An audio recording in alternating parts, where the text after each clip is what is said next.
Selamat pagi, selamat siang sahabat B2B dimanapun berada. Pagi atau siang atau sore hari ini kita bersama-sama dengan Pendeta Yusak Sumartiko. Dia adalah gembala dari GKJ Palian yang membawa beberapa pepatah. Nanti Pak Yusak akan menceritakan bagian itu. Nah, Pendeta Yusak ini lahir dengan luar biasa, diperingati oleh seluruh bangsa Indonesia karena dia lahir di tanggal 17 Agustus. Jadi beberapa tahun yang lalu, jadi tahun 74, jadi sudah 45 ya, 40-an ya, 46 tahun yang lalu di Cilacap ya, yang tinggalnya Cilacap, Jawa Tengah, dan alumni dari Sekolah Tinggi Alkitab Agama Kristen Marturia ya, Sekolah Tinggi Agama Kristen Marturia Yogyakarta, dan saat ini sudah menikah beberapa tahun dan belum dikaruniai anak. Jadi tapi memiliki beberapa orang yang lebih perhatian, jadi anak yang terus dididik dan tentu anak rohaninya banyak sebagai seorang gembala di sebuah gereja yang sudah lama ya. Gereja ini nanti Pendeta Yusak akan menceritakannya. Nah, tapi Pendeta Yusak silahkan menceritakan, meng-sharingkan bagaimana pergumulan Pendeta Yusak umumnya, utamanya ya selain nanti perkenalan dirinya, dan juga terkait dengan kondisi pandemi ini seperti apa, bagaimana pergumulannya Pendeta Yusak. Silakan ya. Oke. Terima kasih untuk kehadirannya. Ya, saya Pendeta Yusak melayani di GKJ Palian. GKJ Palian ini sudah berdiri sejak 1 Juli 1967. Jadi sudah cukup lama. Dan kami melayani ada 1 induk dan 6 pantan. Wilayahnya cukup luas dan warganya juga cukup banyak. Di induk sendiri ada 142 orang, kemudian di Sanglor ada 95 orang, terus di Menggoro ada 137, di Tungu ada 19, di Kalongan ada 124, kemudian di Pantan Putat ada 76, dan terakhir di Pantan Ngembes itu ada 121. Jadi total jemaat kami ada 714. Ini wilayah yang cukup luas, karena kalau orang Gunung Kidul mengatakan mulai dari Pyongyang sampai Selangor, dari Piungan sampai Sanglor, itu radiusnya 40 km. Ya, cukup jauh. Secara wilayah yang ada di tempat kami, karena kami di Indo, kemudian ke wilayah Sanglor itu 11 kilo, ke wilayah Menggoro ada 8 kilo, ke Tungu 6 kilo, ke Kalongan 12 kilo, ke Pantan Putat 20 kilo, dan ke Pepantan Ngembes ada 28 kilo. Jadi cukup luas, Pak. Nah, ini wilayah pelayanan kami digembalakan Pak Yusak sendiri? Iya, saya sendiri. Wow. Tapi kami beruntung karena dibantu oleh teman-teman majelis yang cukup memadai. Dari rasio pelayanan boleh dikatakan sudah mencukupi. Ada 37 majelis gereja yang terlibat dalam pelayanan. Ya, totalnya. Ya. Di Induk sendiri ada 9, kemudian di Sanglor ada 5, kemudian di Menggoro ada 6, di Kalongan ada 7, di Putat ada 4, kemudian di Ngembes ada 5, Tungu ada 1. Dan mereka aktif dalam keterlibatan pelayanan. Di samping mereka ikut dalam pelayanan ibadah minggu, pelayanan khotbah, mereka juga mendampingi jemaat untuk pastoralnya, kegiatan PA setiap minggu di rumah-rumah begitu, tapi juga ada yang pendampingan secara khusus untuk pengembangan ekonomi, ya, untuk PIJ-nya. Mulai dari peternakan, ada yang perikanan, ada yang home industri, jadi cukup luas. Saya secara khusus untuk pelayanan di GKJ Palian ini ada pembagian pelayanan ibadah minggu pertama saya di Induk dan di Pantan Kalongan. Minggu kedua itu di Pantan Menggoro dan Sanglor. Minggu ketiga kembali di Induk dan Pantan Tungu. Untuk minggu keempat di Pantan Putat dan Ngundes. Selain itu nanti majelis yang terlibat di dalam pelayanan ibadah minggu. Di samping ada PA, ada persekutuan doa dan pendampingan pastoral gitu. Ya, luar biasa sahabat B2B, bagaimana pengembalaan Pak Pendeta Yusak di GKJ Palian yang 700 lebih jemaat gitu ya, digembalakan sendirian. Tentu Tuhan pakai para majelis kaum awam tentu yang sudah jadi penetua yang Tuhan teguhkan dan yang melayani jemaat di GKJ Palian dan pepantan-pepantan yang mencakup berapa kecamatan? Ada 4 kecamatan. 4 kecamatan. Jadi mencakup 4 kecamatan yang dilayani. Dan itu luar biasa bagaimana Tuhan memelihara jemaatnya dan bagaimana Tuhan itu boleh memimpin perjalanan jemaat ini. Sudah tahun berapa lahir? Mulai tahun 67. Nah, ini sesuai umur saya. Jadi kelahiran gereja ini dan berarti saya dilahirkan, saya dibaptis di sini kali ya. Ya, itu satu yang luar biasa karya Tuhan itu sedemikian sehingga hampir ya 53 tahun ya. Mau 53 tahun usia gereja ini dan selama itu sepertinya seingat saya digembalakan hanya satu pendeta saja atau satu hamba Tuhan saja ya.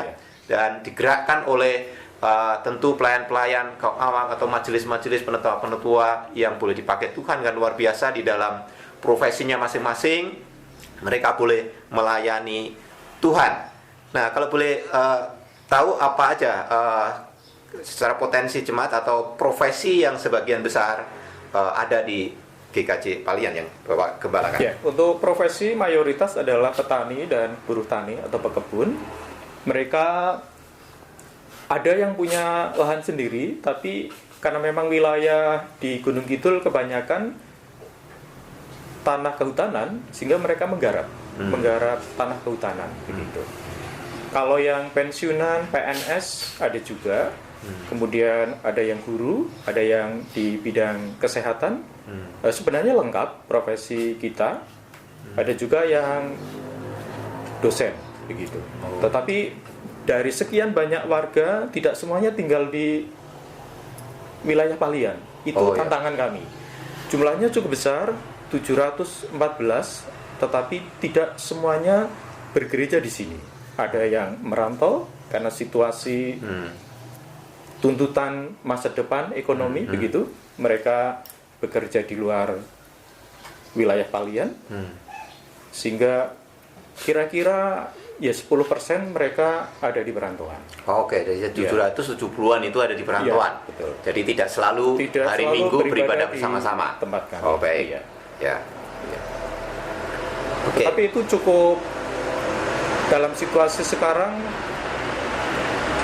cukup baik menurut kami. Tingkat kehadiran mereka dalam ibadah. Karena kita buat dalam ibadah minggu, walaupun tantangannya kami berat karena harus mendampingi beberapa kelompok yang itu dibantu oleh teman-teman pemuda. Kami bersyukur karena tantangan yang kami hadapi, persoalan teknologi sekarang sudah banyak dibantu oleh teman-teman pemuda yang terlibat di dalam pelayanan. Begitu.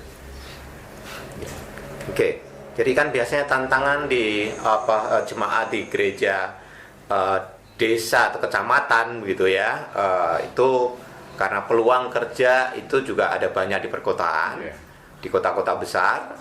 Nah, pasti itu menjadi bagian dari tantangan jemaat di kota-kota kecil atau di kabupaten atau di desa-desa, sehingga mereka banyak yang setelah kuliah lalu selesai lalu bekerja di kota-kota dan tempat-tempat yang lain. Nah, bagaimana peran serta mereka sejauh ini yang mungkin Pendeta Yusak bisa ceritakan ya dengan kata lainnya orang-orang yang dulu berjemaat di sini, tetapi kemudian mereka bisa jadi berkeluarga di kota lain, gitu ya. Dan bagaimana mereka mengingat jemaat yang mereka pernah bertumbuh bersama di sini, tinggal di sini, tapi membesarkan mereka. Nah, mungkin Pendeta Yusak bisa menceritakan itu. Ya, betul. Memang kalau dari statistik, saya masuk di GKJ Palian tahun 2000. Tahun 2000 itu jumlahnya sekitar 1.200-an warga. Oh ya. Iya, jadi ada banyak yang memang sekarang tidak bergereja di Palian, tetapi mereka masih memiliki kepedulian yang luar biasa. Contohnya saja ketika 50 tahun GKJ Palian, kita mengadakan pembangunan gereja, partisipasi jemaat yang ada di luar untuk membangun itu luar biasa tingginya. Kemudian yang kedua terkait dengan persoalan biasanya adalah tantangan ekonomi. Ketika kami memiliki program-program pemberdayaan jemaat, ketika kami sharing kegiatan ini, mereka juga antusias untuk ikut terlibat dan mensupport. Jadi mereka masih memiliki ikatan dengan kami, walaupun dalam keseharian tidak bersama begitu. Oke, jadi ya sangat menarik sahabat B2B, bagaimana jemaat ini boleh bertumbuh, bagaimana jemaat itu boleh berproses sampai pada saat ini. Jadi nanti kita akan mengunjungi beberapa tempat yang menjadi bagian dari potensi jemaat yang sedang dikembangkan, dan kita harapkan melalui sahabat B2B setiap bagian dari potensi jemaat yang sedang terus bergumul di dalam bagian, dan supaya ekonomi jemaat itu bertumbuh dan berkembang, dan akhirnya juga boleh memberkati pekerjaan Tuhan ataupun juga gereja Tuhan di mana Pendeta Yusak ini boleh mengembalakan. Nah, kiranya juga boleh memberkati sahabat B2B, dan kami dari B2B juga sangat senang apabila sahabat B2B boleh ikut ambil bagian di dalam perannya untuk boleh bersama-sama membangun tubuh Kristus dan mengembangkan setiap jemaat dimanapun berada, karena gereja Tuhan, jemaat itu adalah semua orang yang percaya. Kita tidak terkotak-kotak di dalam bagian gereja saya, gerejamu, gerejaku, gerejamu gitu ya, tapi kita semua adalah gereja Tuhan. Nah, biarlah melalui sharing ini dan melalui bagian yang akan kita lihat nanti, setiap bagian potensi yang ada, kiranya sahabat B2B boleh mendukung di dalam doa, di dalam pemikiran. Kalau ada bagian-bagian yang mungkin ide-ide atau gagasan-gagasan dan kerinduan yang ingin disampaikan, silakan menghubungi B2B Ministry, dan sahabat B2B kan boleh dipakai Tuhan untuk boleh memberkati juga jemaat ini. Saya percaya sahabat B2B adalah sahabat yang diberkati oleh Tuhan, sahabat yang sudah terus boleh bertumbuh di dalam takut akan Tuhan dan dalam pengenalan yang semakin dalam pada Tuhan, dan akhirnya menjadi orang-orang yang boleh memiliki kerinduan juga untuk memberkati orang lain. Saya percaya sahabat B2B adalah jemaat dan orang-orang yang diberkati Tuhan. Amin. Nah, kiranya Tuhan memberkati melalui perbincangan kita. Ada bagian-bagian yang mungkin nanti akan ditambahkan, tetapi kita akan ada di dalam perjalanan melihat potensi pengembangan ekonomi jemaat yang sedang dikerjakan oleh gereja Tuhan atau jemaat Tuhan di mana Pak Yusak boleh mengembalakan. Tuhan Yesus memberkati.